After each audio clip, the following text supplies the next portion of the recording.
Arizona में बड़े होते हुए मिथक और पुरानी कहानियां जीवन का हिस्सा थीं। नेटिव परंपराएं, रहस्यमय स्थान, वॉर्टेक्स, यूएफओ अपहरण और दर्जनों अन्य कहानियां जिन्हें मैं हमेशा से मोहक पाता था। मैं रेगिस्तान और पहाड़ों में घूमते, शिकार करते, कैंपिंग करते हुए बड़ा हुआ, इसलिए जंगल में मुझे हमेशा घर जैसा एहसास होता था।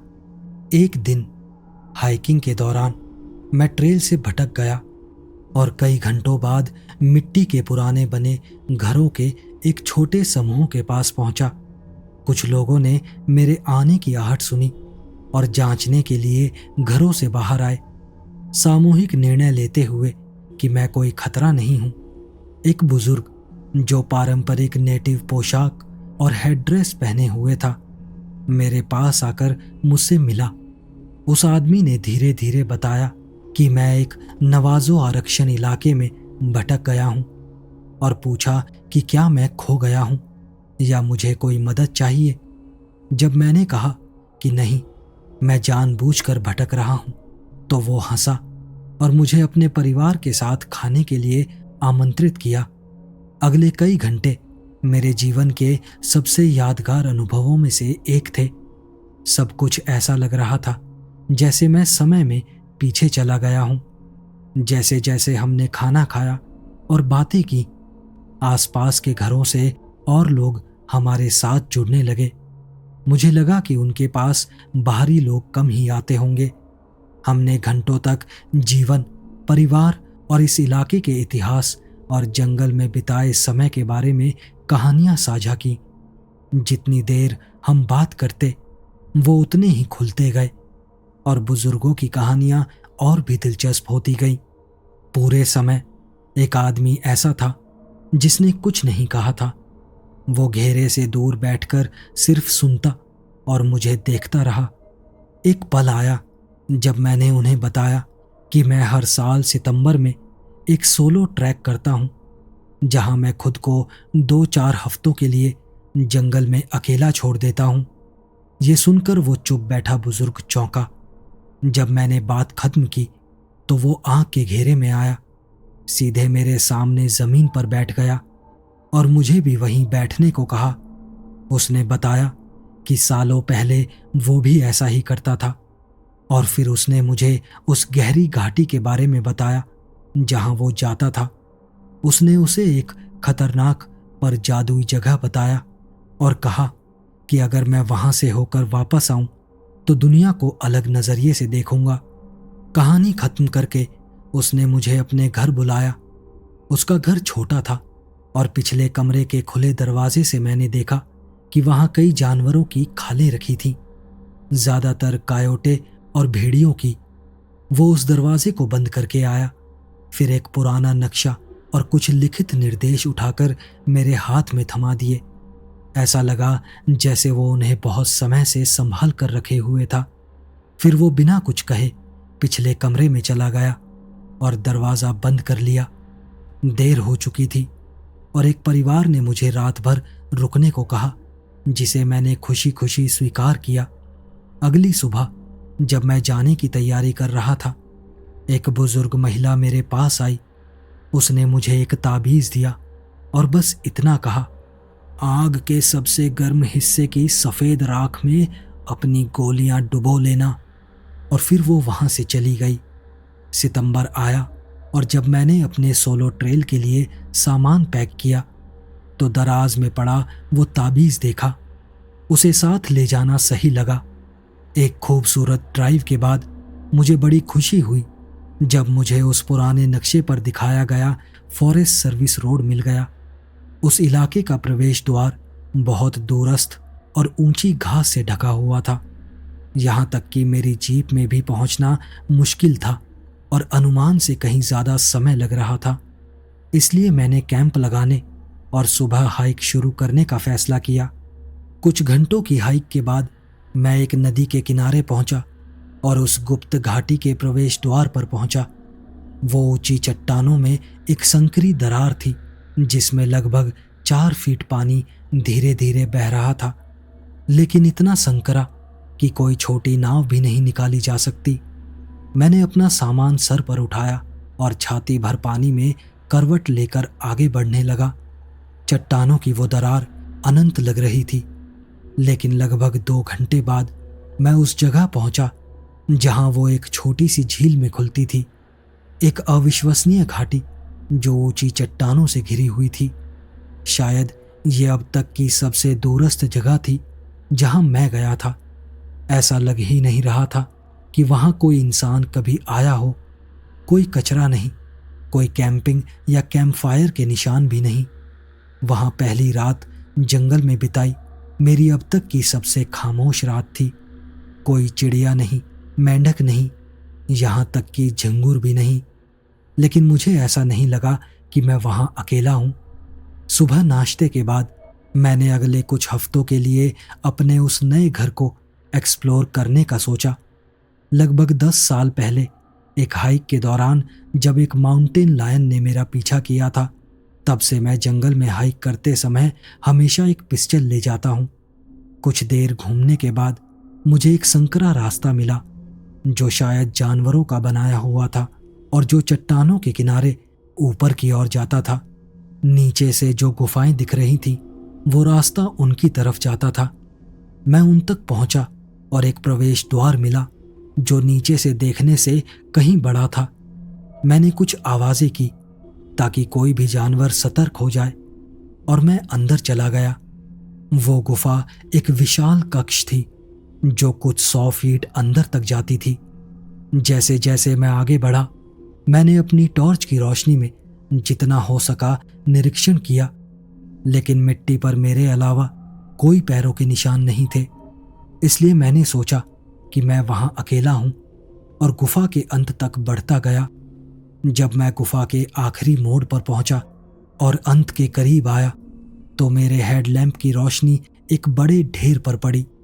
कुछ हड्डियां, वहां कुछ जानवरों की हड्डियां थीं और कुछ इंसानों की, और एक प्राकृतिक चट्टानी शेल्फ पर रखी हुई बहुत पुरानी छोटी सी मोमबत्ती। यही वो चीज थी जिसने मुझे इतने लंबे समय में पहली बार डरा दिया था। लेकिन अपने होश समेटते हुए मुझे याद आया कि गुफा में कोई और निशान नहीं थे और ये सब बहुत पहले का होगा। मैं अभी भी थोड़ा बेचैन था। मैं गुफा से बाहर निकला और कैंप पर वापस जाने के लिए तैयार हो गया, लेकिन मैं अभी भी थोड़ा बेचैन था। जैसे ही मैं रोशनी में आया, लगभग 75 फीट दूर मैंने अब तक का सबसे बड़ा भेड़िया देखा। ऐसा लगा जैसे वो अपने पिछले पैरों पर खड़ा था और अभी अभी नीचे उतरा था। वो एक चट्टान पर चारों पैरों पर आ गया और बस मुझे घूरने लगा। ना गुर्राया, ना ही दांत दिखाए, बस स्थिर होकर देखता रहा। मैंने अपनी पिस्टल निकाली और उसे डराने के लिए उसकी तरफ 2 गोलियां चलाईं, लेकिन वो एक बार भी नहीं हिला। उत्तरी एरिज़ोना के इस हिस्से में मैंने कभी ऐसा भेड़िया नहीं देखा था, बल्कि मैंने ऐसा कोई जंगली जानवर भी नहीं देखा था जो गोली की आवाज से चौंके नहीं। हम दोनों कुछ पल एक दूसरे को घूरते रहे। फिर मैंने मुड़कर अपना बैग रखा और बाइनोकुलर्स निकालने लगा ताकि उसे और करीब से देख सकूं। लेकिन जब मैंने वापस मुड़कर देखा तो वो भेड़िया गायब हो चुका था। मैं सावधानी से उस रास्ते पर वापस कैंप की ओर चल पड़ा। मैं पहले भी भेड़ियों का सामना कर चुका था और आमतौर पर जो भेड़िया दिख रहा होता है वो उतना चिंताजनक नहीं होता जितना वो जो दिखाई नहीं देते। इसलिए वापसी के दौरान मैं और भी सतर्क था। मुझे डर था कहीं वो छिपकर हमला ना कर दे। कैंप पर पहुंचकर मैंने अपनी पिस्टल को पूरी तरह लोड किया और एक धनुष भी तैयार कर लिया। अगर वो भेड़िया वापस आया तो मेरी तैयारी पूरी होनी चाहिए। मैंने अपने साहसिक कार्यों में कई शिकारी जानवर देखे हैं। ये सब जंगल का हिस्सा हैं, इसलिए मैं ज्यादा चिंतित नहीं था। बस पूरी तरह तैयार होकर झील पर मछली पकड़ने चला गया। लगभग 20 मिनट के अंदर ही मैंने 2 बड़ी मछलियां पकड़ी, इतनी बड़ी जितनी मैंने कभी देखी नहीं थी। इसलिए मैंने उस दिन के लिए मछली पकड़ना बंद कर दिया और तैरने लगा। कैंप पर वापस आकर मैंने आग जलाई, मछलियां साफ की और सूरज ढलते ढलते डिनर बना लिया। जैसे ही सूरज डूबा, पूरी घाटी में फिर से वही खामोशी छा गई। जब मैंने आग बुझाई और सोने की तैयारी की तो मैंने देखा कि चट्टानों वाली गुफा के इलाके से एक छोटी सी टिमटिमाती रोशनी आ रही थी, जो मेरी समझ से बाहर था। चांद नहीं था और तारे इस तरह प्रतिबिंबित नहीं होते। वो मोमबत्ती नहीं हो सकती थी जो मैंने देखी थी, क्योंकि वो बहुत पुरानी थी और इतनी तेज नहीं जल सकती थी।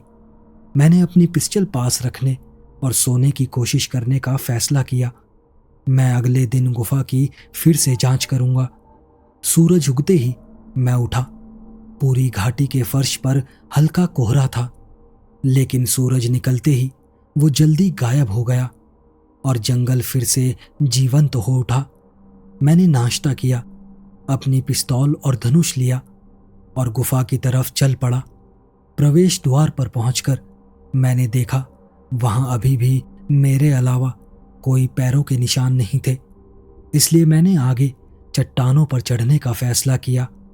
थोड़ा और ऊपर चढ़ने पर मुझे एक दूसरी गुफा का प्रवेश द्वार मिला, जो पहली वाली से कहीं छोटी थी। वहां एक छोटा सा समतल इलाका था जिस पर एक बड़ा घुमावदार पेड़ था। उस पेड़ की शाखाओं से पतली पुरानी दिखने वाली रस्सियों से कई छोटी छोटी चीजें लटक रही थीं। वो चीजें हड्डियां थीं और कुछ मानव निर्मित वस्तुएं भी थीं, जो पुराने नेटिव अमेरिकन आर्टिफैक्ट्स जैसी लग रही थीं।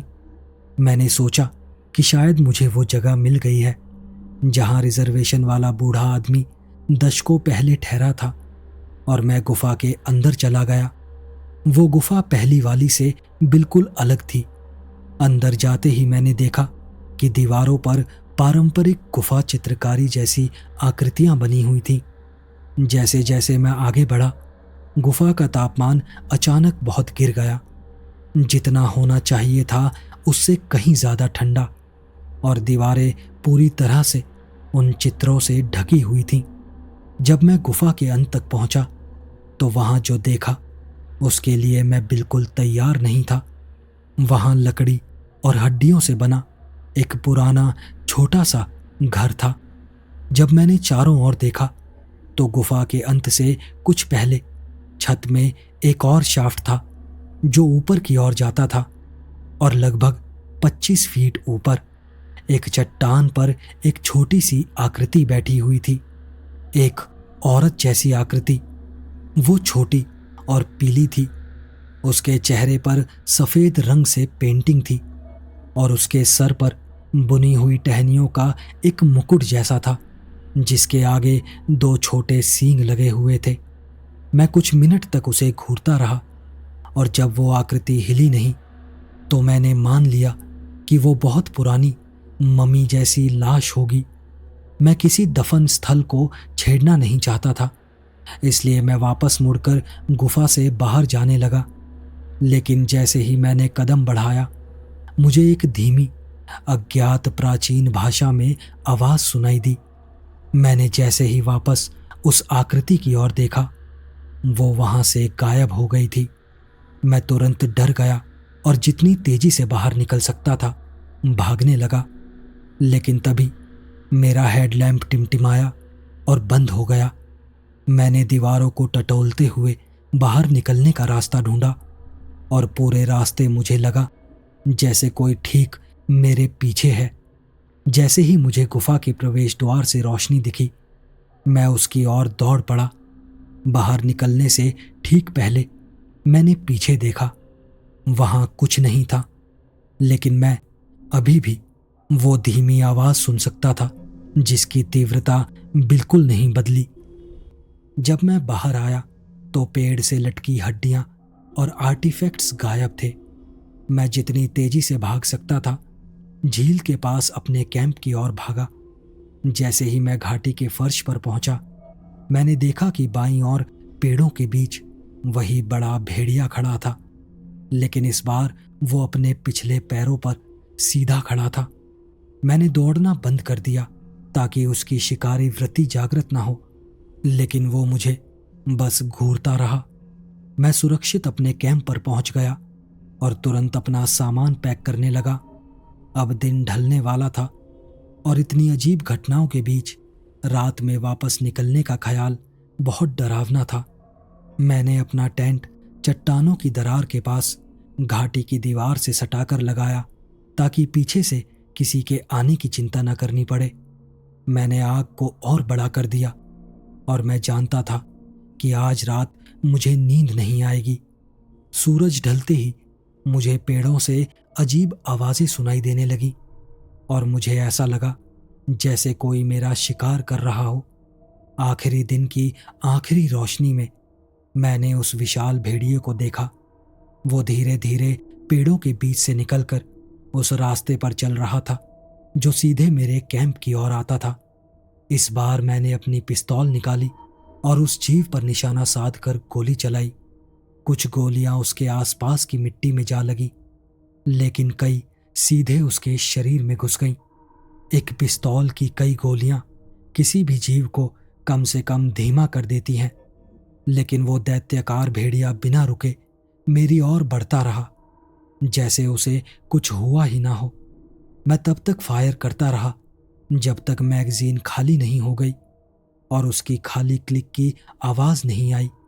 मैंने झुककर अपने बैकपैक में दूसरी मैगजीन ढूंढनी शुरू की और जैसे ही मैंने उसे उठाया, वो ताबीज जो बूढ़ी महिला ने दिया था जमीन पर गिर पड़ा। मैंने उसे उठाकर गले में पहना और अचानक उसकी बात याद आई। आंख के सबसे गर्म हिस्से की सफेद राख में अपनी गोलियां डुबो लेना। मैंने चारों ओर देखा, लेकिन बैकअप मैगजीन नहीं मिली। इसलिए मैंने अपना धनुष उठाया, एक तीर निकाला और उसे सफेद राख में डुबोकर उस पर छोड़ दिया। तीर उस जीव के दाएं कूल्हे के पास जा लगा। उसने एक ऐसी आवाज निकाली जो गुर्राहट और इंसानी चीख के बीच थी। आज भी वो आवाज मेरे कानों में गूंजती है। वो तुरंत मुड़ा और पेड़ों की ओर भागा। आग की टिमटिमाती रोशनी में मैंने वो छोटी सी औरत भी देखी। सींगों वाला मुकुट पहने वो पेड़ों के पास खड़ी उसका इंतजार कर रही थी। दोनों पेड़ों के अंदर गायब हो गए और पूरी रात मुझे वही धीमी आवाज सुनाई देती रही जो गुफा में सुनाई दी थी। मैं पूरी रात टेंट के बाहर जागता रहा, लेकिन अब डर नहीं लग रहा था। सुबह होते ही मैंने सामान पैक किया और उस घाटी से निकलने को तैयार हो गया। अगले वसंत में मैं उस नवाजो आरक्षण पर बसे छोटे गांव में वापस गया जहां पिछले साल गया था। मेरे गले में वो ताबीज लटका हुआ था। सबसे पहले उसी बूढ़ी महिला ने मेरा स्वागत किया। उसने मुझे जोर से गले लगाया और बस इतना कहा, तुमने मेरी बात मानी। मैंने उन लोगों से उस बूढ़े आदमी के बारे में पूछा जिसने मुझे नक्शा दिया था। मैं उससे उसके अनुभव के बारे में बात करने के लिए बेताब था ताकि अपने अनुभवों की तुलना कर सकूं। उन्होंने बताया कि वो मेरी पहली यात्रा के कुछ समय बाद गायब हो गया था और कभी वापस नहीं आया। अजीब बात यह थी कि जब मैंने अपनी कहानी सुनानी चाही तो किसी ने मुझे बताने नहीं दिया। कोने में बैठा सबसे बूढ़ा आदमी बार बार कोई शब्द बुदबुदा रहा था। हम सब फिर से एक साथ बैठे, जीवन की दूसरी कहानियां साझा की और साथ में भोजन किया। अगली सुबह जाने से पहले मैंने उस बूढ़ी महिला को ढूंढा जिसने मुझे ताबीज दिया था और उसे वापस करने की कोशिश की। वो मुस्कुराई और बोली कि तुम्हारा दिल अच्छा है। फिर उसने मेरे हाथों को ताबीज पर बंद कर दिया और कहा कि इसे अपने अगले सोलो ट्रेल की रक्षा के लिए रख लो। मैं अगले 10 सालों तक कभी कभी उस छोटे से गांव में जाता रहा जब तक कि मैं ओरेगन नहीं चला गया, लेकिन उन्होंने कभी भी मुझे अपनी कहानी पूरी बताने नहीं दी। मैं कभी भी उस घाटी में वापस नहीं गया। हालांकि कभी कभी जिज्ञासा मुझे परेशान करती है, लेकिन मुझे नहीं लगता कि मैं वहां कभी वापस जाऊंगा।